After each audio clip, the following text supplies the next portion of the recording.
Hello साथीहरू, स्वागत छ मेरो मिनी भ्लगमा।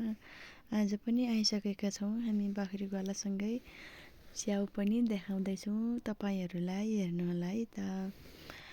हेर्नु, आज हामी बाख्रीगोला गएको बेला यो बहिनी र म चाहिँ उसले रोटी पनि लगेको छ कि उसिनेको आलु पनि लगेको छ। च्याउ पनि भेटाइसक्यौँ क्या, यति राम्रो च्याउ है, सिपुल्याउ च्याउ भेट्टाछ। त्यो भेटाएपछि त टिप्नु परिहाल्यो, टिपेर लानु पर्यो। हामी दुई बहिनीहरूले टिपिराख्यौँ। यति राम्रो च्याउ छ, अनि भेटाएपछि त टिप्नु परिहाल्यो है। सकाएपछि हिँड्यौँ हामी त्यहाँदेखि। यति झार जङ्गलमा यस्तो चिप्लो बाटो थियो, रुखहरू पनि ढल्या त्यस्तै है। बाख्रा चराउनै पर्छ, जति पानी परे पनि।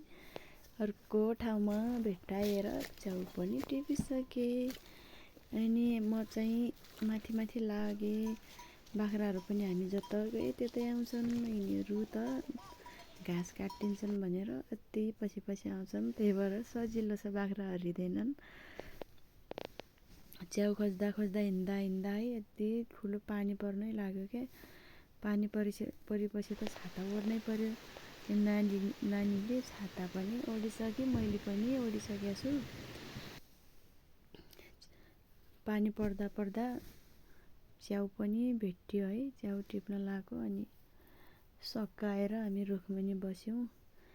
एकछिन यति ठुलो पानी पर्दै थियो है, के च्याउ पाइयो भनेर हामी दुईजनाले कुराकानी गरिरहेको है। च्याउ देखाइ खै, यो चिपुल्याउको बाबु हो, कति ठुलो भएको रहेछ।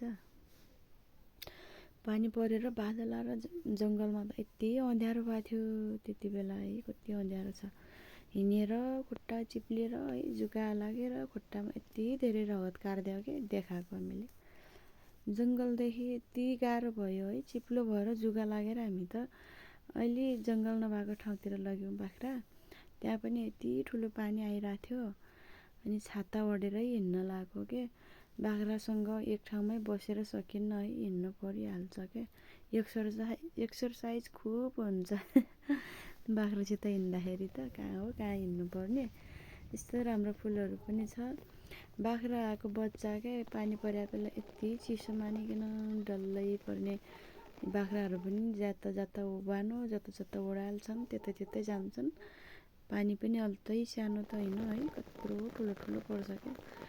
पानी पर्दै पनि थोरै थोरै घाम लागेको छ। त्यही घाम लागेको कारणले गर्दा पारितिर इन्द्रेणी पनि देख्यो हामी त। हेरिरहेको क्या त्यो इन्द्रेणीलाई। छाता ओढेर पानी परेको थियो, अनि इन्द्रेणी पनि हेऱ्यौँ। बाख्राहरू पुरै ओह्रालमा गएर पानी पर्छ भनेर है, चढ्नै जाँगर नमानेर कोही कोहीले त अलिअलि घाँस खाइरहेको थिए। बाख्रा पनि ओह्रालमा पुरै बसेर तिनीहरूलाई हानेको है, खेदाएको। कति मानेनन्। फेरि घरतिर लाग्यौँ हामी चाहिँ। घरतिर लागिसक्यौँ। चिसो चिसोले कपडा पनि थोरै थोरै भिजेको थियो। घरतिर गएर अलि राम्रो हुन्छ। गाउँको माथितिर पुगिसक्यौँ। अब त हामी घर जान लागेको। धन्यवाद तपाईँहरूलाई लास्टसम्म हेर्नुभएकोमा।